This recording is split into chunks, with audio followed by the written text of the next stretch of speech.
Hello guys, welcome back to your channel Baishakhi Das blog.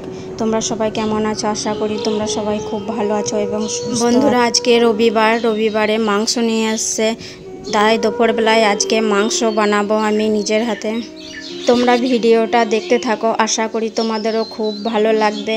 আর এই দেখো আমি রান্না করতে লেগেছি মাংস বানানোর জন্য। এই দেখো সবার প্রথমে আমি এই দেখো তেল দিয়ে দিয়েছিলাম কড়াইয়ে, দিয়ে পেঁয়াজ গোটা আগে ভালো করে ভেজে নিচ্ছি। এরপরে এই দেখো টমেটো দেবো। এই দেখো বাটিটা দেখতেছো, বাটির মধ্যে আমি মশলা আগে করে নিয়েছি, তাই তোমাদেরকে মশলাটা দেখিয়ে দিলাম।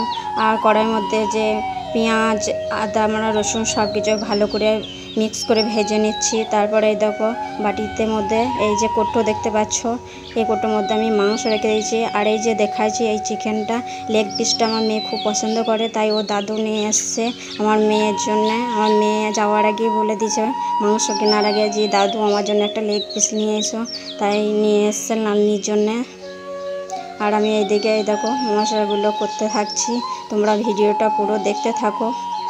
আর বন্ধুরা, ভিডিওটা ভালো লাগলে লাইক, শেয়ার ও সাবস্ক্রাইব করতে ভুলবে না। আর কমেন্ট করতে তো একদম ভুলবে না, কমেন্ট করবে তবেই তো জানবো যে কেমন লাগে আমার ভিডিও। অবশ্যই কমেন্ট করবে। এ দেখো ভালো করে আমি সব মশলা ফ্রাই করে নিয়েছি, এবার এগুলো তুলে রাখবো।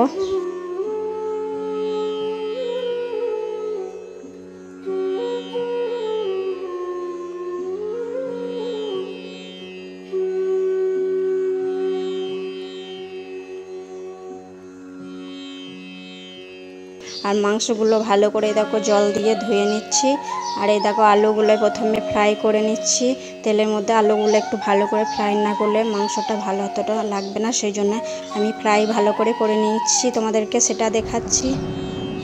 এ দেখো একবার করে নাড়াচ্ছি, নাড়া হয়ে গেল। এই দেখো দিয়ে পেঁয়াজ, রসুন সব মশলা তেলের মধ্যে দেখো দিয়ে দিয়েছি।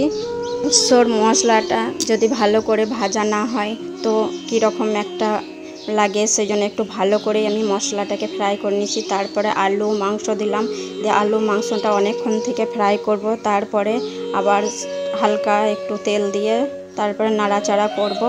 তোমরা দেখতে থাকো ভিডিওটা।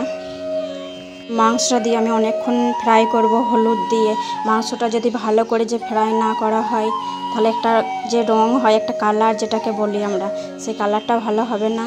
তাই আমি এই দেখো অনেকক্ষণ থেকে মাংসটা নাড়াচাড়া পর দেখছি হয়ে গেছে। আর এই দেখো আমি একদম নিয়ে চলে এসেছি রান্নাঘরে। চলো তোমাদেরকে রান্নাঘরে দেখাই আমার মাংসটা কেমন হয়েছে আর কালারটা কেমন হয়েছে, কমেন্ট করে অবশ্যই তোমরা বলবে। বন্ধুরা, মাংসর সাথে তো অনেক কিছু আছে, চলো শুধু মাংস ঝোলটা দেখালে হবে না, আরও অনেক কিছু তোমাদের দেখায়। আমের চাটনি আছে, ভাত আছে, আলু সেদ্ধ আছে, আর মাংস ঝোল ভাত। এই দেখো এক গামলা ভাত হয়ে গেছে। মাংস ঝোল হবে বলে তো একটু বেশি চাল নিয়েছি। আমার শাশুড়ি মা বলে একটু বেশি চাল নিও, তাই বেশি চাল নিয়েছিলাম। দেখতেই পাচ্ছ এক গামলা ভাত হয়ে গেছে। আমি রবিবারে বন্ধুরা এত কিছু রান্না করেছি নিজের হাতে, তাই তোমাদেরকে দেখালাম। আর রবিবারে বেশিরভাগ মাংস হয়, আমার মেয়ের ছুটি থাকে আর আমার মেয়ে মাংস খুব পছন্দ করে। বাই বন্ধুরা, আবার দেখা হচ্ছে তোমাদের সাথে নেক্সট ভিডিও। টাটা সবাইকে।